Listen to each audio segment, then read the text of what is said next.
रात्रीमध्ये साखरेचे जवळपास दुप्पट दर वाढले. काय वाटते नेमकं हे साठेबाजांचं एक कारस्थान? नाही, मला वाटतं तसा साठेबाजारचा विषय नाही आहे, कारण की साखरेचं उत्पादन या ठिकाणी उत्पादनावर या सगळ्या गोष्टी अवलंबून त्या ठिकाणी असतात.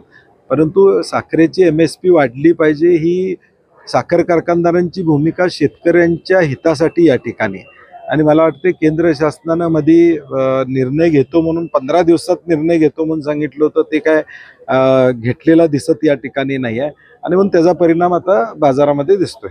युतीमध्ये पण क्लेश असलेले दिसते. हसन मुश्रीफ पण परवा दिवशी म्हणजे 100% गोकुळची निवडणूक होणारच नाही होणार, ते पण लढणार आहेत, आम्ही पण लढणार आहे. आम्ही म्हणतोयच ना, लढलंच पाहिजे, कारण की त्याशिवाय शेतकरी या जिल्ह्यातला कुणाच्या बाजूने आहे हे या ठिकाणी लक्षात येणार नाही. शेतकऱ्यांना त्यांचं हित कळतंय आणि ते हित बघून ते आम्हाला सहकार्य करतील अशी आम्हाला खात्री आहे.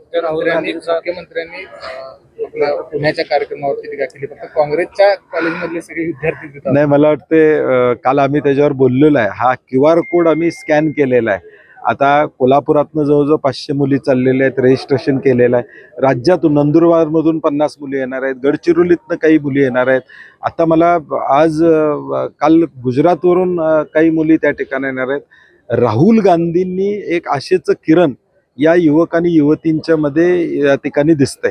या युवक आणि युवतींना राहुल गांधीच आपले प्रश्न सोडवू शकतात याची खात्री झालेली आहे. त्याला मिळणाऱ्या प्रतिसादाला कुठंतरी खो घालायचा म्हणून काहीतरी वक्तव्य मुख्यमंत्री महोदयांनी केलेलं आहे. मला त्यांना सांगायचं आहे की हा QR कोड आहे आणि कुणीही रजिस्टर करू शकतं आणि कुणी तिथं येऊ शकतं. आम्ही पक्षाचा बॅनर त्या छात्रवृत्ती गुंजमध्ये कुठेही लावलेला नाही.